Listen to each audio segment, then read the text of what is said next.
This is Benny Thompson, and this was recorded back in 55.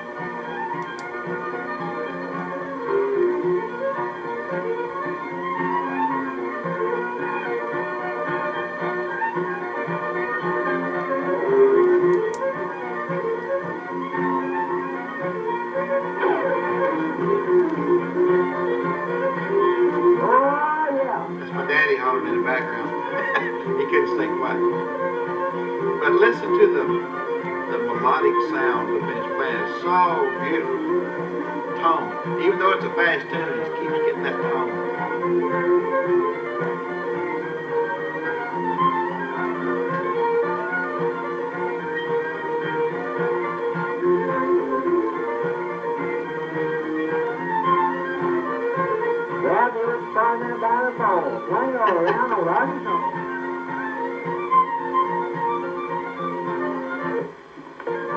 These old tapes have got flags on them and old 2-tracks.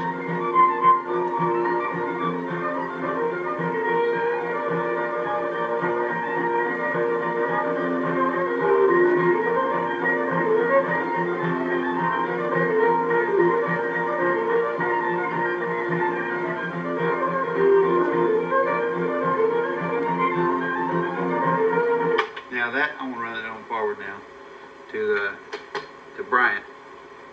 Did you play fiddle? Yes. He played, but it was really sad because as much as he tried, he could not play the fiddle for the doggone. He loved it. And he would play, that's another key element. I mean, if you have fun, I don't care how good you play, you enjoy it, just don't stop. This is Bryant Houston, a totally different style. Now this is the same tune.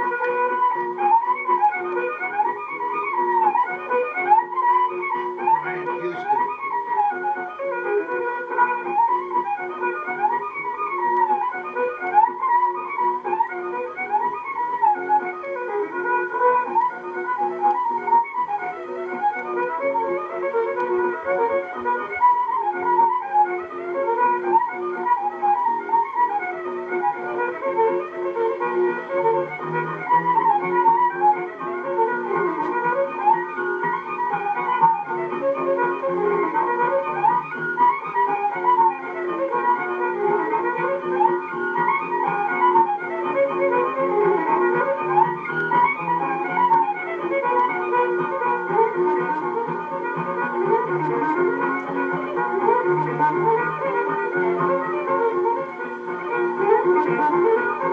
Now, you see the difference in, he was like just so clean and so pristine his playing, real clean single notes. Benny had lots of overtones going on in his playing, lots of ringing and lots of just different, but still both of them just really incredibly beautiful.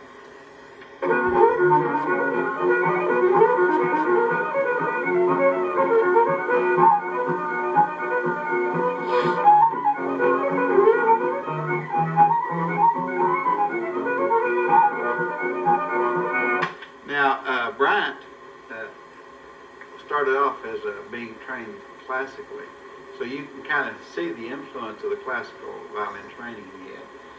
So there's another Texas style, but if you said, well, what's Texas style stand like, you wouldn't think that Benny and Bryant there's any similarities, but so that's kind of the misnomer, I guess, about when you say Texas style. Okay, this guy, and I feel so great that I got to meet this man. Eck Robertson was the original. He played. He made the first fiddle recordings for RCA Victor, or what was RCA Victor. But I mean, like in the early 20s, I guess.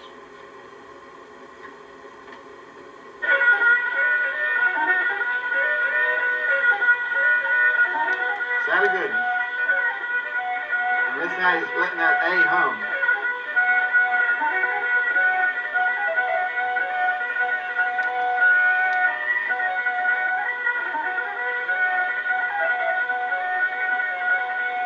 he's just a humming. Sally, get it.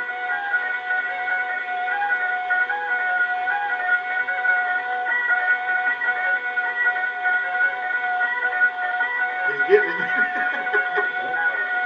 It is.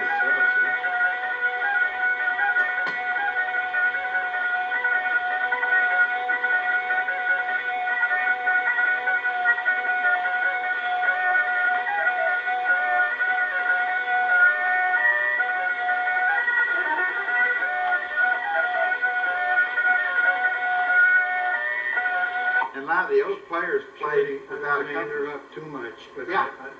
why don't you now demonstrate how you would play just a few measures of it? Okay, yeah, yeah. Then they could tell. Oh, that sounded good. Yeah, Sally Gooden, they can tell the difference. I would like to hear it. Yeah, yeah, sure, be glad to. You can tell the difference. Now, actually, when I learned Sally Gooden, I learned it in cross key. When that's where you you raise the D and G strings up to an A pitch, so that you got. But I'll play it in. Now this is Eck Roberts.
So, a lot of same elements, because see, I learned that from Benny. Benny learned it from Eck Robertson. And those parts, this part,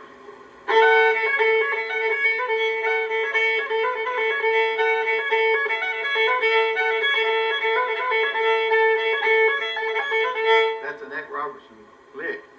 And actually, Benny never really said that he originated that, but he never said he didn't either. So I think when I finally heard Eck play that, I said, my, that's where Benny got that stuff. So it was pushed down or transferred down from fiddler to fiddler. Anyway, enough of that. But I want y'all to hear the different sounds of what some people would call Texas fiddling, but more of a southwestern region. Now, I guess I was more influenced by Benny than anybody else. But I played a lot with Bryant Houston. And so I think my playing kind of adopted those different influences. And so what I came out with was kind of a combination of all those influences in my fiddling career. But there you have it. So, well, let's talk a little bit about noting and tone.